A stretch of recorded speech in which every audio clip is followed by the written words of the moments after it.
everybody, and welcome to a brand new video on the channel. Today I'm going to be talking about my thoughts on the Logitech G29 racing wheel, and also later on in this video I will be talking about the Logitech H Shifter as well. So to start off with my thoughts on the Logitech G29, I feel like first of all, the platform that Logitech has made is a really amazing wheel, but there are some drawbacks to the G29. And I will state those in this video. So first of all, I've owned my G29 for about a year now, and I haven't had too many issues, but early on when I owned this wheel, there were a few issues. So some of the good things about the wheel are the quality overall in most places is pretty good. It has nice leather gripping to it. It has a lot of metal components, paddle shifters, and a lot more buttons than the G920 model that Logitech has. But the thing that I personally like about the G29 is that you can use it for both the PlayStation 4 and the PlayStation 3. And for me, I like the PlayStation platform, so for me this was a good wheel. I personally prefer it because this one has a lot more buttons that you can program for games, like the Farming Simulator, which is one game I can play on this wheel, one of many. You can use a lot of the buttons for controls like lowering equipment, starting the engine, stuff like that. Where the G920, it's pretty hard to get enough space to program all your controls. And one of the drawbacks though to the G29 is it's very notorious for having the issue of squeaking when you turn it.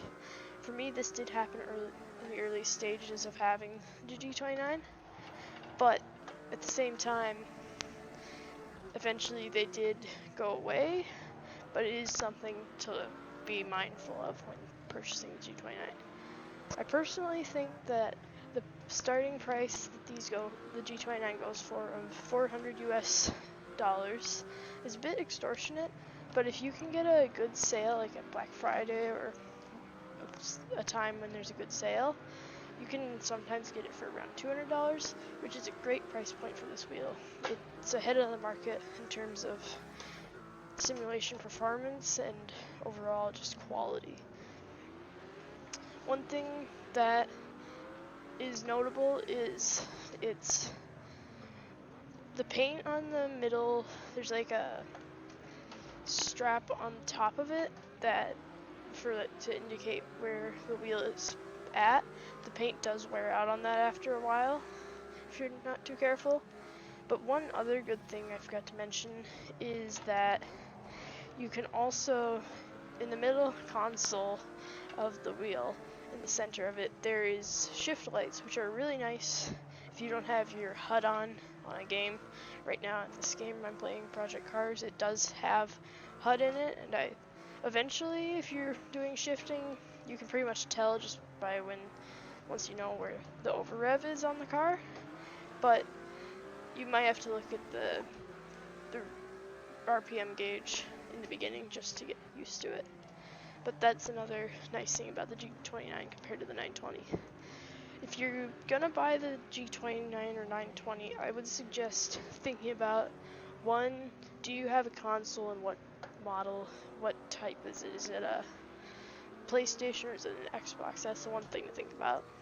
Secondly, really, what are you going to use it for? Are you going to do a ton of racing, or is it going to be more something you can use every now and then just to drive better? Personally, if you're going to for me, I had the ability to get a wheel like this, but if you can't, it might be better to go for the PC Xbox controller. Just something to consider. But overall, I'd say that the G series of wheels is very good. Logitech, like I said, has a very good platform. And one other thing that has pretty ahead of the competition is it has clutch pedals. So if you're using the H Shifter, which I'll talk about in a minute, then you can drive like realistic stick shift with the clutch, which for me is really something I like doing a lot. Difference about it is compared to the market is for the lower end spectrum of racing simulation wheels is you can often not have a clutch or even the ability to put a shifter on built in with a relatively affordable platform, so it's pretty good. Another thing about the Logitech is if you like rallycross and like being able to drift, it improves upon having a keyboard. Not saying the keyboard isn't good, but if you like realistic driving, then that's another thing to think about. And the force feedback that it features.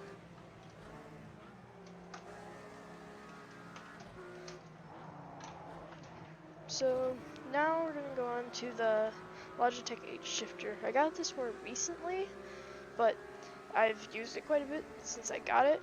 So my thoughts on it overall, the quality is pretty good. Right now I'm using it. And paired up with the wheel with the clutch pedals, it is a really immersive experience overall. And one thing I do like about having an H shifter side by side with it is for the games that support it, I can drop gears really fast if I want to slow down. So like in the game American Truck Simulator by SCS Software, the thing about it is you can shift down and you can use the engine like a brake, which is one really nice feature. So overall, the quality of the H shifter, I'd say it's pretty good overall. The one thing I do not like though is, so in my gaming setup I have a desk with like a glass top on it, so it's so thin that you can't really tighten down the back clamp piece that helps stabilize it. But if you have a glass desk, a solution is to get some thin foam, like craft foam, and like some sort of small box and put it under there and then use the foam to hold under the peg. And one other thing is using some of the craft foam on a glass desk to help prevent slippage on the main gripping points. But the shifter does have 6 speeds. You can also, if you're playing games like American Truck Sim, you can change sequences so that it shifts a bit better. But the one thing about the G20 or the H shifter that I did not understand when I first purchased it was where is the reverse gear. And one thing to know if you do purchase it is you have to push down on the shifter, like push it down into itself and then pull back into the 6th gear position. That is something that I didn't know at the time, so it had me confused. But overall, paired with the G29, it is a great wheel and brake to use, or not brake, shifter to use. So that's pretty much going to wrap up this video. I hope you all enjoyed.